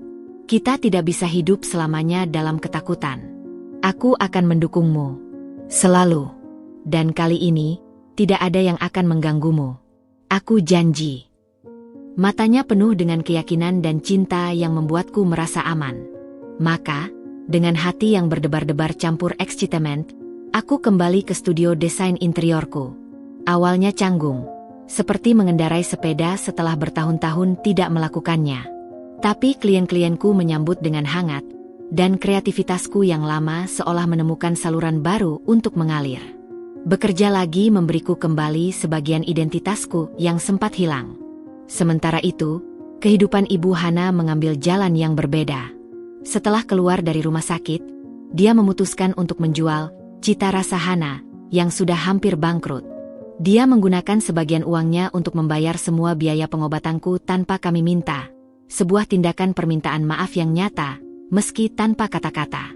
Dia kemudian pindah ke sebuah apartemen kecil yang tenang dan menjalani hidup yang jauh lebih sederhana. Melalui Tante Maya, kami tahu dia mulai menjalani konseling untuk mengatasi obsesi dan rasa kontrolnya. Dia tidak pernah lagi menanyakan tentang cucu. Hubungan kami dengannya masih sangat berjarak. Terkadang, Ardan meneleponnya. Percakapan singkat dan canggung seputar kesehatan dan cuaca. Itu tidak hangat, tapi tidak lagi dingin membeku. Itu adalah sebuah gencatan senjata. Sebuah perdamaian yang rapuh tapi dihargai oleh kedua belah pihak. Hidup kami tidak lagi sempurna, seperti di bab pertama. Tapi justru ketidaksempurnaan itulah yang membuatnya lebih kuat, lebih nyata, dan lebih berharga.